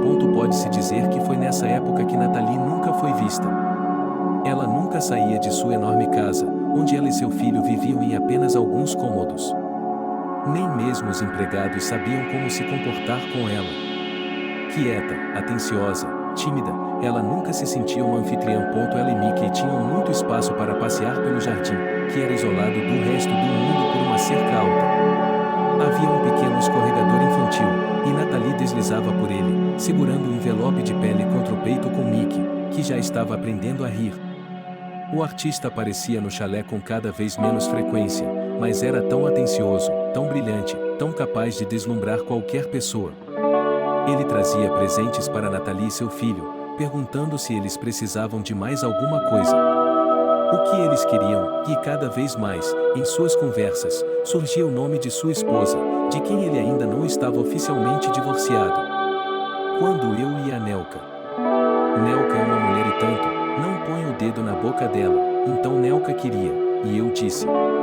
Eles não tinham filhos. No verão, de repente, ele voltou a ser atencioso e carinhoso. Certa vez, ele os levou junto com Mickey ao zoológico, e os macacos que estavam bem na frente da jaula pularam e o guincharam, sem se incomodar com o público. Alguém até filmou com o telefone, e o bebê riu e começou a bater palmas. Isso aconteceu 2 dias depois. Mickey dormiu e Nathalie se divertiu brincando no jardim. Ali ela tinha o seu próprio grande canteiro de flores. O artista riu, e tudo o que sua amada pedia eram flores. Mas não buquês, e sim sementes, mudas, rebentos. E agora tudo que havia sido plantado na primavera estava florescendo e exalando fragrância. Nathalie, usando luvas de jardinagem ásperas, estava trabalhando com uma rosa divina que precisava ser guiada pelo caminho certo para que se enrolasse lindamente em torno do arco de metal esculpido. Pareceu-lhe que o portão estava muito longe do jardim e que um carro havia parado. Ele até chamou um dos guardas, um menino monolítico de 1,80 metros de altura que apareceu no jardim e andou entre Nathalie e a casa. Alguém havia chegado. Belry, o guarda balançou a cabeça silenciosamente e Nathalie voltou às suas rosas. Ela trabalhou sem olhar para cima até ouvir ao longe, mas o som era inconfundivelmente o choro de Mickey. O que? Ela deixou escapar. Como? Não pode ser. O Mickey estava dormindo no quarto dele, em seu quarto. Mickey estava dormindo em seu quarto, em seu berço, e havia 2 empregadas em casa. Elas ligariam se algo acontecesse. Isso aconteceu mais de uma vez. Mas Mickey estava chorando em algum lugar do lado de fora da porta. Nathalie tirou suas luvas grandes e correu. E quase imediatamente ela foi interceptada por um guarda. E silêncio, silêncio. Mas ali, e Nathalie gritou. Eles estão levando o Belry, disse o guarda em um tom como se quisesse convencê-la de que ela estava fazendo a coisa certa. O chefe disse que ia ter um bebê, e a única preocupação de Nathalie agora era se libertar, soltar-se das mãos que a seguravam, fugir antes que fosse tarde demais, antes que ele pudesse alcançá-la. Mas Nani a segurava tão facilmente como se ela fosse uma criança pequena. Ela só a soltou quando ouviu o som do motor. Nathalie caiu no chão e soluçou. Ela não se lembrava dos dias que se seguiram ao sequestro de Mickey. Quando ela ligava para o artista 5, 10, 30 vezes, o telefone emitia um breve bip. E então uma das empregadas, Caterine, entrava em seu quarto. Sim, seu nome era simplesmente Katia, embora ela tivesse quase o dobro da idade de sua jovem patroa. Catherine sentou-se na cama, abraçou a assustada Natalie e ficou em silêncio por alguns minutos. Então ela disse, então ele a chamou para que sua esposa pudesse ver a criança. Ele provavelmente não a notou. Nelly não tem filhos próprios. Então ela ficou com o dela. Agora eles vão morar juntos, e Natalie levantou o rosto vermelho e inchado. Mas você não pode fazer isso. Ela chorou tanto que estava soluçando. O rosto de Catherine estava triste e duro. Claro que pode. Quantos casos como esse? E agora você não pode fazer nada. Eles não a deixarão entrar no apartamento dele na cidade. Você não pode provar nada no tribunal. Apenas diga a ela que ela tem todas as condições de criar seu filho, e você? Talvez em algum jornal, e Catherine balançou a cabeça, e com grande prazer em você agora e os jornais se apegam a você, e a televisão. As pessoas são tão ávidas por essas coisas quanto, com desculpas, moscas de esterco. Mas mesmo lá você não provará nada, eles simplesmente a jogarão na lama. Eles dirão que você sabia que ele era casado. Então, por que você destruiu a família de outra pessoa? E vai se descobrir que ele é um nobre honesto, que não desistiu de seu filho, que decidiu criá-lo. O rosto de Caterina permaneceu rígido, e ela não chamou o artista pelo nome nenhuma vez, dizendo apenas o ele. Ela parecia saber o valor dele. E não apenas qualquer coragem, mas uma coragem humana. E ele era exatamente o tipo de esterco que as moscas procuravam. Tudo o que Natalie podia fazer era ir para a casa onde o artista morava com a esposa e o filho e passar seus dias lá. Ela esperava que um dia eles levassem Mickey para fora. Ela se sentava no banco, olhando para as janelas. Ele se levantava quando a porta da frente se abria. Ela ia embora quando a noite caía e ninguém saía com o bebê. Uma amiga do ensino médio a acolheu nessa época. De manhã cedo, Natalie voltava ao seu posto. No quarto dia, um homem sem rosto, como os guardas do chalé, saiu do chalé, alto, com um terno austero. Ele disse, voltando-se para Natalie, que havia se levantado assustada e segurava sua bolsa com o brinquedo favorito de Mickey, você não precisa ficar sentada aqui. Eles estão indo embora. Para onde? Natalie gemeu, era demais colocar tanta coisa em uma só pessoa. Eles foram para o litoral. Mas quando eles voltarem, você sabe que não pode ficar aqui sentado. E se você começar a ameaçar, a chantagear, vamos lidar com você rapidamente. É disso que você deve ter medo. Naquele dia, sua amiga Ana ficou sentada ao lado de Natalie por um longo tempo. Entenda, esses idiotas não se importam com o fato de você ter dado à luz, de ser uma mãe. Há muitos úteros de aluguel. E eles não pedem nada. Eles lhe dão o dinheiro e você vai. De qualquer forma, é uma vida longa. Ele crescerá, você verá. Não chore, é impossível. Vou chamar uma ambulância, eles vão lhe aplicar uma injeção. Se seu avô está morto, você não tem a quem recorrer. Seus pais se mudaram para o norte há 1000 anos. Há quanto tempo eles não escrevem para você? Você recebeu sua última carta na 3ª série? Se quiser morar aqui comigo por um tempo, encontraremos um apartamento para você. Eu deveria pelo menos lhe dar algum dinheiro, aquele é Nurique. É difícil conseguir um emprego agora. Enquanto você encontra arrume um emprego, e Natalie balançou a cabeça contra o travesseiro. Algumas semanas depois, Ana lhe trouxe uma viagem de uma semana para o mar. Mude sua situação. Pense no que você vai fazer em seguida. Ou talvez, quem sabe, ela estivesse guardando esse último argumento para quando se encontrassem lá. Eles lhe disseram que foram para o resort. Mas, é claro, Natalie não os encontrou lá. Eles estavam obviamente em algum lugar de Nice. Agora era a hora de voltar. Ela sabia o que faria. Ela voltaria para a casa dela e de seu avô, para o lugar onde cresceu. Ela não tinha mais ninguém além de sua amiga Anka e suas próprias paredes. Ela deixaria a ferida cicatrizar um pouco e depois decidiria o que fazer.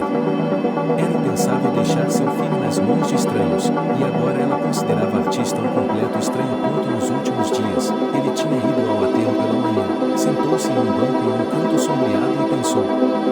Naquele mundo luxuoso e falso, ela não se encaixava, agora precisava encontrar a terra sob seus pés. Ele voltaria ao vilarejo, abriria a velha casa, respiraria seu ar. Talvez ele tenha atraído a atenção de alguém, uma jovem mulher com óculos escuros, sentada quieta e severa. Ela se destacava contra o pano de fundo daqueles que estavam passeando de forma ociosa e relaxada. Estava escurecendo. Os pescadores estavam se reunindo no quebra-mar. E os iates de mastro alto estavam voltando para a lagoa para passar a noite. E as varas de pesca dos pescadores também estavam compridas. E havia luzes verdes acesas nelas. E o mar era sempre assustador à noite. No quebra-mar, as tempestades fervilhavam, as ondas batiam contra as rochas. E o deserto negro e sem limites do mar se estendia até o horizonte. Então, a lua surgia e abria um caminho prateado sobre as ondas. Mas sem medo desse mar negro, de pedra em pedra, pulando quase até as ondas, quase até as varas de pescar, os gatos do lugar se apressavam. Por alguma razão, todos eles estavam sem cauda. Estavam sentados nas pedras, mexendo as patas com impaciência, desligando o instinto de caçadores quando os peixes brilhavam no ar. Vagalumes do sul passavam voando, suas lanternas brilhavam com faíscas amarelas e verdes. Nathalie se levantou. Estava na hora de voltar para o hotel. O calçadão ao anoitecer era um conto de fadas de 1000 luzes. E música, música, música, música específica para cada cafeteria. Acrobatas ambulantes e mágicos que engoliam fogo. O último calor das pedras da noite esfriando. Balanços embrulhados em rosas que convidam você a tirar uma foto neles. Balanços voando em direção ao céu já estrelado. Garotas acenando na cafeteria. Vinho tinto e branco, jovens e idosos. Papagaios infelizes de fotógrafos de rua enormes e multicoloridos, durante todo o dia insuportavelmente quente, acorrentados por uma corrente curta em seu coleiro de metal, agora abrindo suas asas, esticando-se. Máquinas onde você pode ganhar dinheiro, quantas pessoas se aglomeravam ao redor delas. Luzes, azul brilhante de ano novo, tulipa escarlate, ouro fantasmagórico. Essa diversão poderia engolir Nathalie. Os que estavam na entrada dos cafés a chamavam, abertos para a música, as luzes, as bebidas. Ela soltou a mão e seguiu, passando por outra ponte. A ponte suspensa é assustadora no escuro, uma ponte larga de pedra. E ela cheirava docemente a catalpas, como orquídeas, e todo o asfalto estava repleto de luzes vivas e móveis de brinquedos luminosos. E então a noite do sul começou, e estava completamente escuro nas profundezas do parque, apenas as luzes dos vagalumes e as rosas, rosas enroladas ao longo das cercas, ou estendendo-se orgulhosamente para cima em hastes rígidas, seu perfume mais inebriante do que o vinho. Parecia que cada cor-de-rosa tinha um cheiro diferente, e o mais pungente, quando seu coração começou a doer, era o cheiro das rosas vermelho escuras, quase pretas. Mas, mesmo cansada, ela não conseguia dormir, e Mickey estava sempre diante de seus olhos. Na última noite, quando teve que esperar o ônibus, ela levou sua mala de viagem para a praia. O quarto do hotel havia sido doado e não havia nada que a mantivesse aqui. Apenas para dizer adeus. Naquela hora, tudo era lilás e as pedras da praia, que normalmente pareciam cinzentas, e o céu noturno com um plano de flechas brancas derretendo, e o mar com seus respingos. E Nathalie nadou por muito tempo nesse mar lilás, até que se cansou e não deixou de sentir que não estava aqui, mas em algum planeta desconhecido, onde tudo ainda pode se tornar realidade. E então escureceu, e o ônibus parou em um café à beira da estrada quase à meia-noite para um jantar tardio. A lanchonete já estava fechada, chovia torrencialmente, e todos se reuniram sob o toldo. Eles comeram o que tinham em casa. E algumas mulheres deram a Nathalie um pouco de conhaque Abecásio e, com elas, companheiras desconhecidas que ela nunca havia conhecido e que nunca mais veria, ela pôde finalmente chorar. Sua jaqueta escorregou de seus ombros e caiu no chão. Alguém a pegou e a vestiu novamente. Ela ainda estava quente. E era a única aparência de braços amigáveis ao redor dela. É bom acordar ao amanhecer. O mundo inteiro é tão claro, como se tivesse sido lavado com água cristalina. Não dá para se cansar de respirar o ar fresco. É como beber. Leslie conseguiu descer as escadas tão silenciosamente que os degraus não rangeram, não chamou a avó, não atraiu. Embora a avó já esteja acostumada com isso, e quando ela acorda, Leslie não está aqui. Mas esse lugar é novo, então ela não pode sair por muito tempo. No andar de baixo, na cozinha, Leslie foi até a geladeira. Havia muitas coisas, mas um anel de linguiça defumada cheirava tão bem. Leslie partiu um pedaço. E a porta se abriu. Leslie não cometeu nenhum erro, mas empurrou o painel de plástico para longe do portão, e foi isso. Aquela estranha e grande casa-fortaleza estava atrás dela. Leslie seguiu em frente, olhando ao redor como se tivesse entrado em uma nova casa, e seu dono fosse o espírito da floresta. Seus olhos eram afiados, ela estava acostumada a detectar.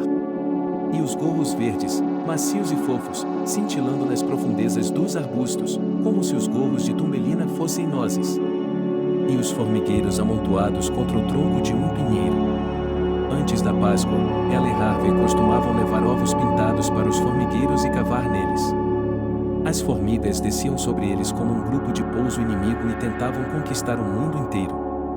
Quando as crianças retiravam os ovos, eles se transformavam em mármore e o ácido das formigas deixava padrões estranhos na tinta. E como eram lindas as flores nos prados!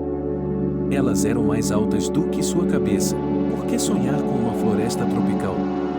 Aqui elas são sua própria selva, perfumadas com mel. Ninguém sabe onde foram parar. À direita, podia-se ver uma escada de ferro enferrujada subindo uma colina. E havia uma placa: propriedade privada. Proibido transgredir. E no topo havia uma cerca enferrujada. Não pude deixar de subir com cuidado e em silêncio. Leslie espiou pela fresta. Parecia que havia sido um acampamento. Cabanas de madeira sem graça, grama na altura da cintura. Eu poderia ter pulado a cerca e explorado as cabanas, mas não agora. Leslie estava com pressa para descobrir o que havia no final da trilha. E para chegar em casa cedo para não ser pega. Alguns minutos depois, ela viu do outro lado da trilha, também entre os arbustos, uma torre de ferro afundada. Uma torre de água? Havia uma janela e uma porta enferrujada. Leslie não resistiu, entrou e assobiou, caindo em uma pequena vala, com os pés escaldados pelas urtigas. A propósito, poderia haver cobras aqui. E ela não estava familiarizada com elas. Em casa, ela as conhecia perfeitamente bem, em qual pedra a cobra gosta de rastejar para se aquecer e onde poderia encontrar um ouriço. Mas a curiosidade levou a melhor, então ela foi até a torre e olhou para dentro. Não era ruim que estivesse escuro lá dentro, mas sim que estava vazio. Apenas algumas ervas daninhas esparsas estavam saindo do chão. Leslie pulou no chão, sacudiu as palmas das mãos e voltou para a trilha. O que havia abaixo era muito mais interessante. Havia uma ponte de pedra atravessando a ravina. Era larga e um carro podia passar por ela. Parecia ter sido consertada há pouco tempo. Mas as pedras nas laterais da ponte eram velhas, irregulares e cobertas de musgo. E, de modo geral, era muito agradável aqui. O labirinto verde da floresta escondia o sol, os braços estendidos pareciam esmeralda, e estava claro que o calor não apareceria mesmo no calor intenso. Leslie percebeu imediatamente que essa ponte existia há tempos imemoriais e que por ela passavam cavaleiros em cavalos poderosos e damas em carruagens. E se você colocar a mão nessas pedras antigas, elas se lembrarão delas, é claro. E você ouve o som de cascos, vozes. Ela retirou a mão e subiu agilmente à encosta mais próxima, onde imaginou algo, e ela congelou de alegria. Havia outra placa, e nela uma inscrição, toda em honra, um monumento arqueológico. Ruínas de uma antiga fortaleza. Protegido pelo Estado. Era óbvio que o Estado não protegia nada há muito tempo. Havia algumas garrafas plásticas e outros tipos de lixo. Mas acima delas, e entre as raízes de um pinheiro, outra pessoa teria se perguntado de que tipo de fortaleza estávamos falando.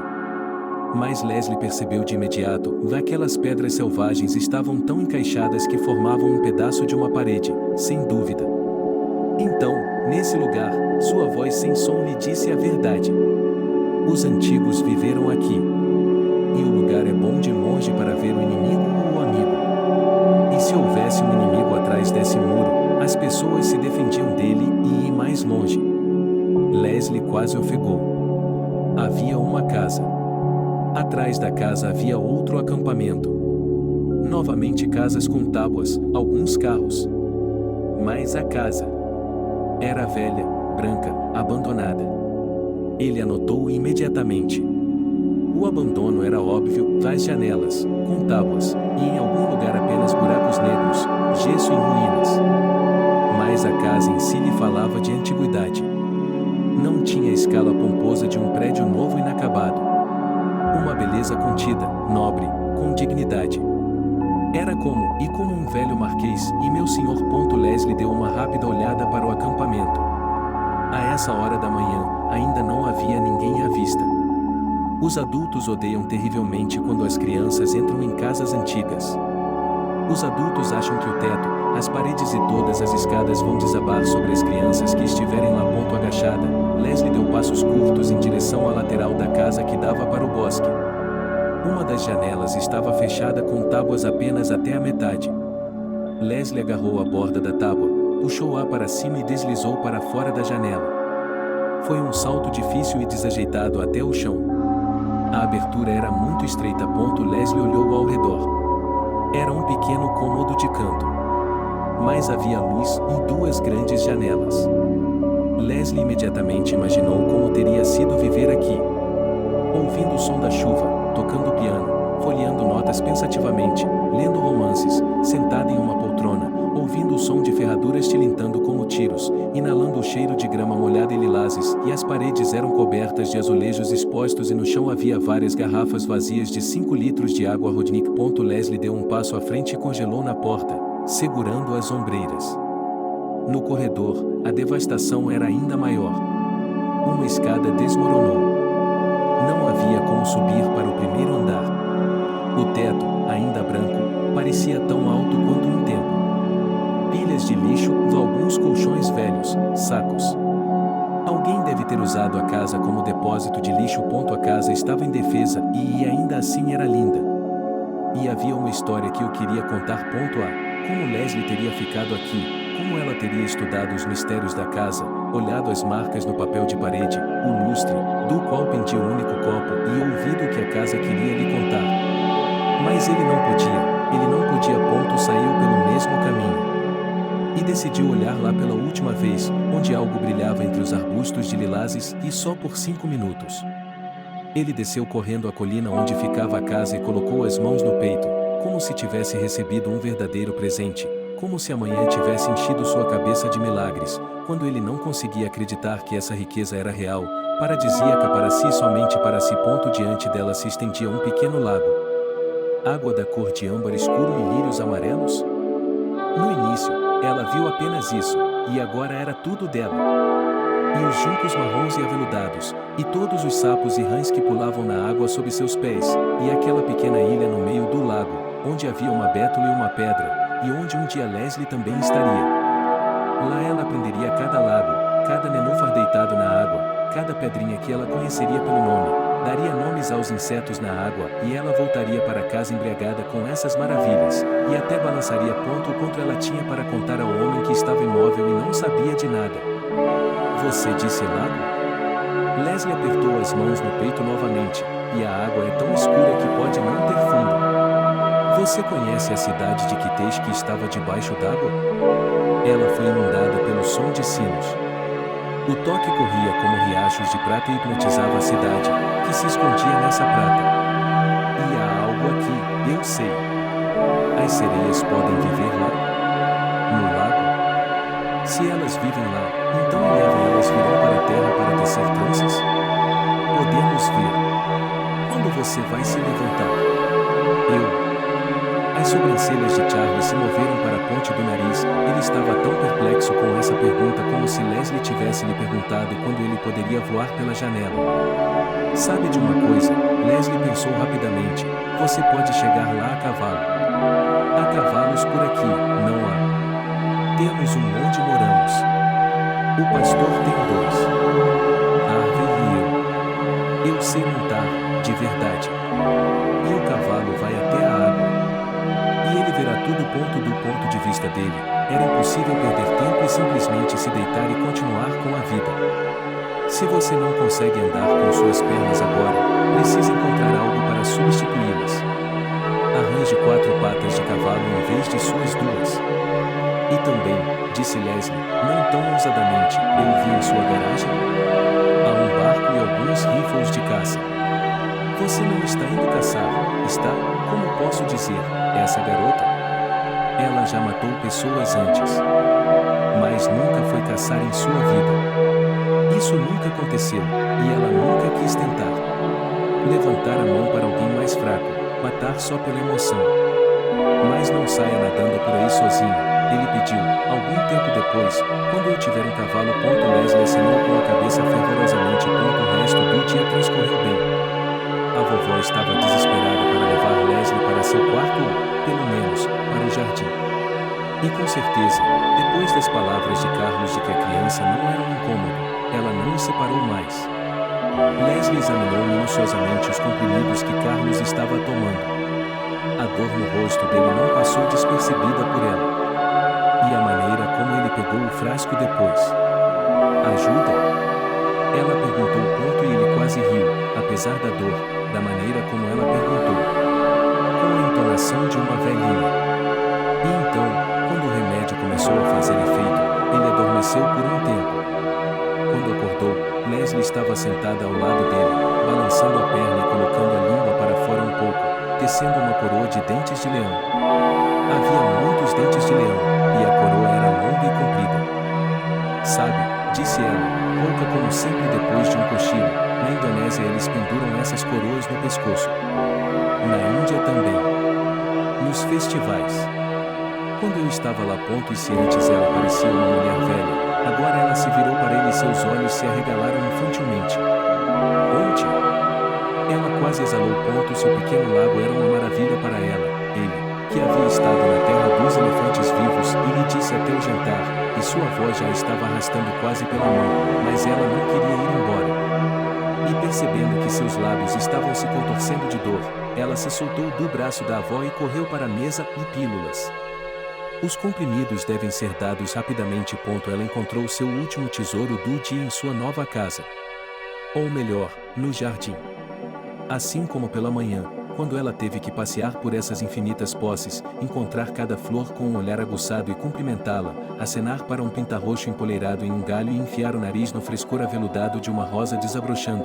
À noite ela teve que se despedir de todos os presentes. Uma descoberta aguardava quando ela olhou pela primeira vez para trás da árvore trançada de uvas silvestres. Nas sombras da noite, parecia uma caverna onde havia pouca chance de alguém se esconder, e Leslie andou com medo ao redor dela. E então ela viu uma barreira de pedra semicircular, na qual seria muito confortável se sentar, e na frente dela uma caverna de verdade, também de pedra. Ela chegava até os ombros de Leslie. Havia madeira na caverna e um buraco no teto. É para uma fogueira. Você pode fazer uma fogueira aqui. Mantenha a lenha por perto e os fósforos em um canto, para que a chuva não os encharque. Leslie sabia como acender a fogueira com o primeiro fósforo. Agora ela se sentou e percebeu imediatamente qual lado da fogueira era mais rápido de acender. Suas mãos estavam geladas e ela estava ansiosa para se sentar perto do fogo vivo, que soprava em seu rosto, aquecendo-a. O fogo a envolveu por alguns instantes. Ele a envolveu por alguns instantes em um leve manto de fumaça e depois desapareceu, apenas o ar balançando levemente acima das chamas, e ela se sentou em um dos troncos roubados da fogueira e olhou para o fogo. E seu olhar estava parado. Ele sabia que isso já havia acontecido tantas vezes antes, e tudo ao seu redor estava prestes a tremer, como o ar havia feito sobre o fogo, e então derreteria, recuaria e seria substituído por outra coisa. Ele estava naquela velha casa novamente, e era mesmo a hora tranquila da noite como aqui. Mas em vez do lixo e da sujeira, do chão de terra batida e das paredes pintadas de azul, ele agora viu o calor de uma pequena sala. Um piano preto com esculturas e um candelabro na tampa. Um menino de porcelana, congelado em uma corrida, com uma tocha na mão. No entanto, a vela, embora houvesse uma vela, não queimava. A luminária de mesa, por outro lado, estava acesa. De costas para Leslie, uma garota estava sentada à escrivaninha. Leslie não conseguia ver seu rosto, seu cabelo loiro escuro estava trançado em uma trança longa e grossa. Ela usava um chale de tricô branco com longas borlas sobre os ombros. A moça estava escrevendo alguma coisa. A sensação de presença era tão completa que Leslie podia ouvir a respiração da moça, que às vezes parava. Então a moça recuperava o fôlego e começava a escrever novamente em folhas de papel de cartão postal. E havia outra pessoa na sala que Leslie não percebeu imediatamente. No canto mais escuro da sala estava sentada, imóvel olhando para ela, a mesma garota que ela tinha visto tantas vezes, quase sempre naqueles momentos em que o desconhecido se revelava a ela. A garota estava sempre vestida da mesma maneira, um vestido branco engomado e um chapéu de verão. Seus cabelos estavam soltos e as franjas caíam sobre a testa. Normalmente, seu rosto exibia uma expressão fingida de irritação. Mas era certo que, apesar de suas sobrancelhas franzidas, ele estava prestes a rir ou a dizer algo que faria todos rirem. Seu rosto agora era de uma severidade inabalável. Ele levantou a mão e apontou para um canto da parede oposta. Havia um ícone pendurado ali. Leslie não conseguia vê-lo em detalhes daqui. Um pequeno ícone em um caixão dourado da Virgem Maria com o menino em seus braços. Leslie tirou os olhos do ícone e voltou a olhar para a moça. Ela acenou com a cabeça. Em seguida, levou a mão ao peito e Leslie pôde ver algo enrolado entre seus dedos. "Onde é que eu te peguei?" gritou uma voz deste mundo para Leslie. Enquanto tentava se segurar, ela sentiu como se estivesse sendo arrancada de um sonho que prometia infinitamente mais, um sonho que ela jamais sonharia novamente. O sonho mostrava um homem jovem, de corpo inteiro, em uniforme militar com uma espada no cinto. Seu cabelo estava penteado para trás e seus olhos eram escuros e estreitos. Era o mundo ou apenas ela? O que ela está fazendo aqui? Os passos da vovó eram pesados e suaves, apressados, mas Leslie teve tempo de olhar para cima. "Não precisamos de uma fogueira aqui, precisamos, bem, esta casa foi construída para abrigar o fogo." "É uma casa para o fogo", explicou Leslie. Bárbara se sentou ao lado dela no banco de pedra. "Bem, não é da nossa conta. Só diz respeito aos proprietários. Mas nós moramos aqui agora", disse Leslie, incentivando-a a continuar. Ela inclinou a cabeça para trás e depois, achando que seria mais confortável, deitou-se no longo banco. "Olhe para as estrelas", disse a si mesma. A luz calma e o uniforme não era ameaçadora, mas quente e reconfortante. E Bárbara também olhou para o céu. "Veja, quando o mês é novo, ele não escurece as estrelas." "Você tem alguma prata no bolso para mostrar a ele?" A vovó era discreta, mas acreditava firmemente em presságios. De acordo com um deles, um mês recém-nascido deveria receber uma moeda. O mês cresceria, assim como o dinheiro em seu bolso. "Mamãe se esquece de que existe um céu", Leslie dizia com tristeza. "Naquela vez em que ela me levou para sua casa, perguntei: Mamãe, posso dormir no chalé? Ela tem um pequeno sofá lá fora onde eu posso me acomodar. E há flores em caixas, matiola cheira à noite." Minha mãe não queria me deixar entrar lá no começo. Ela disse: "Você vai congelar." Mas eu disse: "Mamãe, não se preocupe, eu não vou ficar doente." Então ela permitiu, mas me trouxe o cobertor mais grosso, de algodão. E, à noite, ela vinha e me perguntava: "Você não está com frio?" E eu dizia: "Mamãe, sente-se comigo e olhe para o céu." E havia tantas estrelas, o céu era tão fabuloso. Não era. Era solene. Sentamos, olhamos, ficamos em silêncio, e então mamãe disse: "Leslie, e eu sou a primeira pessoa em muito tempo a olhar para o céu. Não me lembro de nada. Só a ursa maior." Eu disse: "Vi a lua." Então havia a lua. Mamãe riu: "Vi a lua." Mais tarde, mostrei a ela, como você me ensinou, a estrela polar e a constelação de Órion.